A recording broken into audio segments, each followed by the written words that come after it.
আমার নবীর খেদমত করেছেন এক ইহুদি। কে খেদমত করেছেন? ইহুদি বিধর্মী। এটা আল বিদায়া ওয়ান নিহায়াতে পাইছি, ইবনে কাসির রাহিমাহুল্লাহ নোট করেছে। আমি মনে করছি শুধু উনি নোট করেছে, উনি আবার পিছনে লিখে দিয়েছে। এটা আমি আল বিদায়া ওয়ান নিহায়াতে প্রথম বর্ণনা করি নাই, এটা মুসনাদে আহমদে আছে, এটা স্বয়ং সাহাবায়ে কেরাম বর্ণনা করেছে। আমার কামলিওয়ালা মদিনায় আসছে, রসুলে পাকের বসা, রসুলে পাকের দাঁড়ানো, রসুলে পাকের হাসি, রসুলে পাকের কথা এত সুন্দর লাগতো। আমার নবীজি যখন কথা বলতেন, সাহাবায়ে কেরাম বলতেন সামনের দুই দাঁত মোবারক থেকে নূর বের হওয়া শুরু হয়ে যেত। তো ইহুদি তরুণ যুবক পাগল হয়ে গেছে কার? রহমতুল্লাহ। এখন আমার নবী যেদিকে সে যায় সেদিকে বন্ধু বান্ধব সব ভুলে গেছে, নবীর পিছনে পিছনে ঘুরে। তা আমার কামলিওয়ালা 3-4 দিন লক্ষ্য করার পর ডাকলেন, ইয়া শাবাব, হে যুবক তামাল এদিকে এসো। যুবক দূরাইয়া নবীর কাছে আসছে, কি দেখো? তখন ডাক দিয়ে বললেন, নবী গো, আনা মিনাল ইয়াহুদ, আমি মুসলমান না, আমি ইহুদি, মা বাবার একমাত্র সন্তান, সোনার চামচে বড় হইছি। আমার বন্ধুগুলো অনেক উপরের লেভেলের, হাই কোয়ালিটির, কিন্তু যেদিন আপনি ইয়াসরাবে ঢুকলেন, সেদিন যখন আপনার চেহারার হাসি দেখে এত দেওয়ানা হয়ে গেছি, ঘর বাড়ি বন্ধু বান্ধব ছেড়ে দিয়ে আপনি নবী যেদিকে, আমিও সেই দিকে হাঁটা শুরু করে দিয়েছি। বলেন, আনা উহিব্বুকা ইয়া রাসূলুল্লাহ। আমরা মেসেঞ্জারে কতজনরে বলি আমি তোমারে ভালোবাসি, আর ইহুদি আমার নবীরে বলতেছে আমি আপনারে ভালোবাসি। আমার রসুল বললেন, ওয়ামা আরসালনাকা ইল্লা রাহমাতাল লিল। ইহুদি বলে কি তোমারে মাইনাস করে দিতে পারবো? পারবো না তো, আমি রহমাতুল লিল। যাও, আমি নবী তোমারে ভালোবাসি। এখন দুই পক্ষে ভালোবাসা হয়েছে নি? হয়েছে। ভালোবাসা হওয়ার পর সে দাঁড়ায় আছে। আমার নবী বললেন, যাও না, ঘরে যাও, আমি ভালোবাসি তোমাকে, যাও। ও একটা কথা আছে। কি কথা? সে মন চাই ঈমান আনতে। মন চাই কি আনতে? আমার রসুল বলেন, আমি তো জোর করি না, যদি মন চায় ঈমান আনবা, আনতে পারি না। কেন? ওই যে বললাম, আমি মা বাবার একমাত্র সন্তান, আমার মা আমার বাবা যদি শোনে আমি ঈমান কালিমা পড়ে মুসলমান হয়ে গেছি, বেশি কষ্ট পাবে, সেই জন্য মা বাবারে কষ্ট দিতে পারবো। আমার রসুল বললেন, আমি তো তোমাকে জোর করতে পারবো না, কারণ ইসলাম এটা আমি দাওয়াত দেওয়া আমি দিব, কিন্তু জোর করে কাউরে মুসলমান বানানো এটা আমার সিস্টেমে নাই। তুমি যদি ঈমান না আনো সমস্যা নাই। একটা আবদার নিয়ে এসেছি ভালোবাসার মানুষের কাছে। কি আবদার? থাকবো ইহুদি, সমস্যা নেই, কারণ আমার মা বাবা রাগ করবে যদি মুসলমান হয়। ইহুদি দেখে আমার ভিতরে আপনি বসে গেছেন, আপনারা বাদ দেওয়ার কোনো সুযোগ নাই। ইহুদি কিন্তু ভিতরে আপনি, ভালোবাসা আপনার, বুক বলে রসুল, সুখ বলে রসুল, বিচদান বলে রসুল। ইহুদি দেখে আপনি নবীর গোলামি করতে চায়, রাখবেন নি গোলাম হিসেবে? কারে বলতেছে? রহমতুল্লিল। আমার নবী বললেন, খেদমত করবা? হ্যাঁ, খেদমত করবো। খাদেমে রসুল হবো, রাখবেন? আমার কামলিওয়ালা হলেন, বেলাল তোমার হাতের লোটার গামছাটা তারে দিয়ে দাও, আজকে থেকে আমার খাদেম হিসেবে আমি নবী তারে দায়িত্ব দিয়ে দিলাম। ইহুদি নবীর কি হয়ে গেছে? খাদেম হয়ে গেছে। রসুল অজু করতে যায়, ইহুদি যুবক লোটা থেকে পানি দেয়। আমার কামলিওয়ালা অজু শেষ করে ইহুদি গামছায় গায়া দেয়।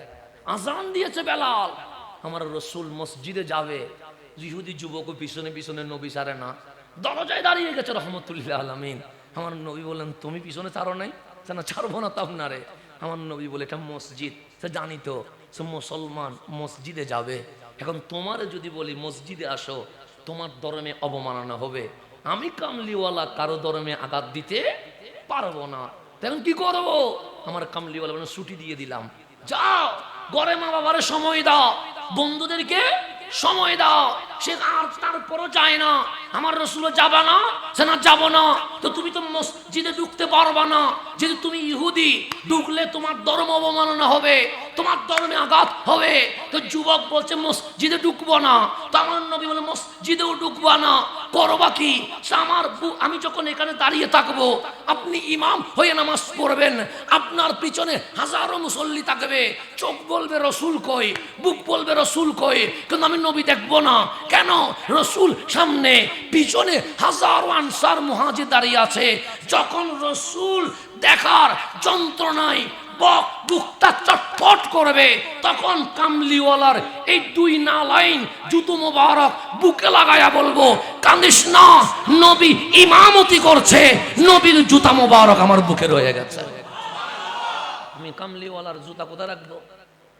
ওই নালাইন শরীফ যেটা আপনারা ঘরে রাখেন, ওই ইহুদি যুবক বলছে আমি বুকে কি করবো, লাগায়া রাখবো। রসুল নামাজ পড়তে যায় 5 ওয়াক্ত মসজিদে, আর যুবক দরজায় দাঁড়াইয়া রসুলের জুতা মোবারক কোথায় রাখে? বুকে। ঘরে যায়, একদিন চলে গেছে, নবী ছাড়ে না। 1 সপ্তাহ চলে গেছে, নবী ছাড়ে না। 1 মাস চলে গেছে, নবী ছাড়ে না। বছর চলে গেছে, নবী ছাড়ে না। এরকম 3 বছর কন্টিনিউ বিনা বেতনে আমার নবীর খেদমতে নিয়োগ হয়ে গেছে। যুবক কার খেদমতে? নবী। আমরা আজকে নওজওয়ানরা সিনেমা, নাটক, জেনা, মাদক, জুয়া এগুলাকে সঙ্গী করে নিয়েছি, কিশোর গ্যাং, মারামারি, হানাহানিকে সঙ্গী করে নিয়েছি।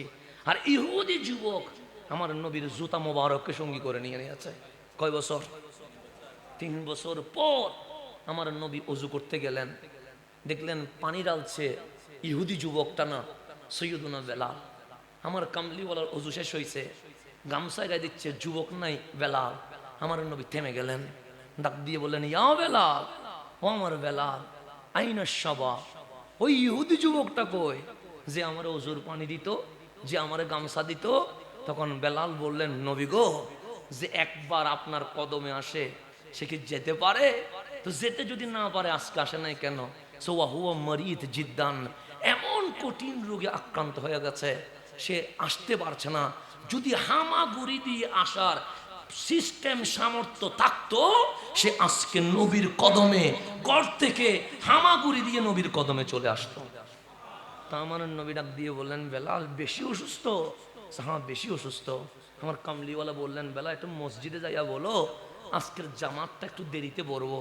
বেলাল বললেন, নবী গো কেন?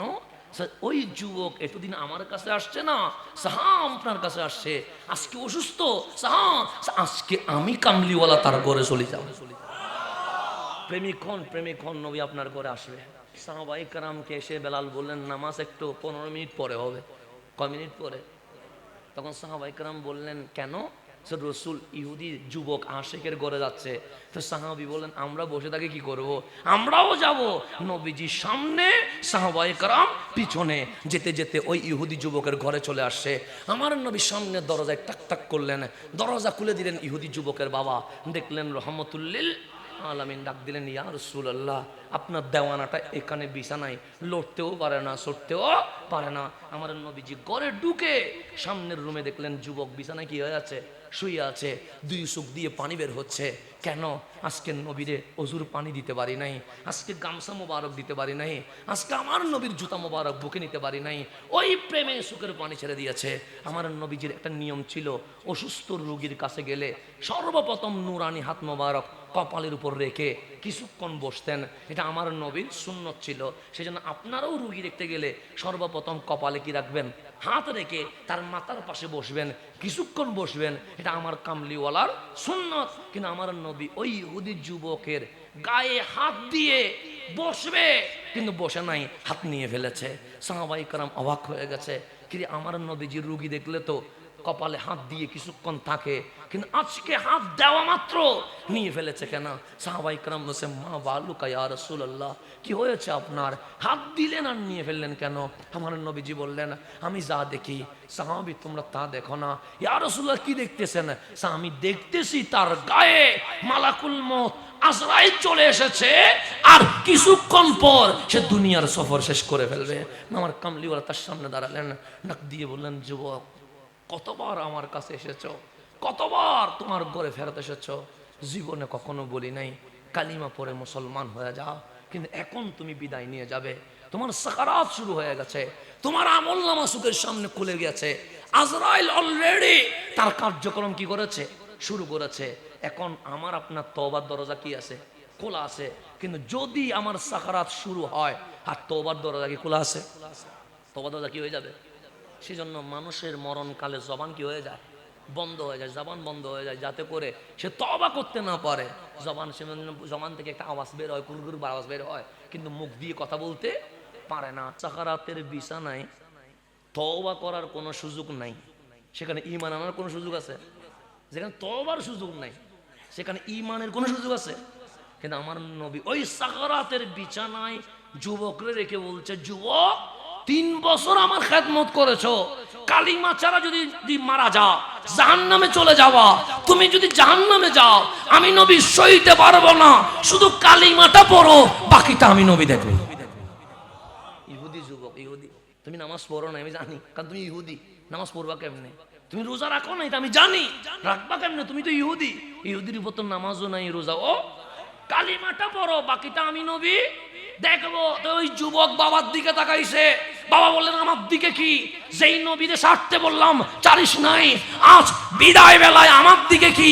নবী যা বলে তাই কর। যুবক নবীর দিকে তাকায় আছে, কামলিওয়ালা ওনার দিকে তাকিয়ে আছে। আমার নবী বলতে শুরু করলেন, লা ইলাহা ইল্লাল্লাহু মুহাম্মাদুর রাসূলুল্লাহ। যুবকও বললেন লা ইলাহা ইল্লাল্লাহু মুহাম্মাদুর রাসূলুল্লাহ সাল্লাল্লাহু আলাইহি ওয়াসাল্লাম। কালিমা পড়া শেষ, যুবকের ইন্তেকাল হয়ে গেছে। কালিমা শেষ, যুবক হয়ে গেছে, নামাজ পড়তে পারছে, রোজা রাখতে পারছে, হজ যাকাত করতে পারছে, কালিমা শেষ, জানো শেষ। যখন ইন্তেকাল হয়ে গেছে, আমার নবীর শরীর মোবারকের চাদরটা কোলে যুবকের গায়ে পা থেকে মাথা পর্যন্ত কি করে দিয়েছে? ঘুরে দিলেন।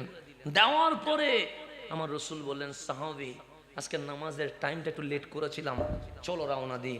আমার কামলিওয়ালা এক কদম দরজা থেকে বাহিরে, আর এক কদম কোথায়? ভিতরে। আমরা বেরোবার সময় এক পা ভিতরে থাকে, আর পা কোথায় থাকে? ওই এক পা ভিতরে আর এক পা বাহিরে রেখে আমার নবী আবার পিছনে মোড়ায়া তাকায়া বলছে, সাহাবী জাহান্নামী ছিল, আমি নবী জান্নাতি বানাই দিয়ে দিছি। ইহুদিরা আমার নবী কি বানাই দিয়ে দিছে? ছিল, আমার নবী বলছে ছিল জাহান্নামী, কি বানাই দিছি? জান্নাতি বানাই দিছি। আজকে এই এলাকার যুবকদের যেই ভালোবাসা, যে আগ্রহ, যে স্পৃহা আমি দেখেছি, এক ইহুদি যুবক যদি নবীর প্রেমের কারণে শেষ ইন্তেকালের মুহূর্তে ঈমান নসিব হইয়া জাহান্নামী থেকে জান্নাতি হয়ে যায়, আপনি আমি ইহুদি নয়, হিন্দু নয়, বৌদ্ধ নয়, মুসলমানের ছেলে আজ নবীর মুহাব্বতে মাহফিলে চলে এসেছে।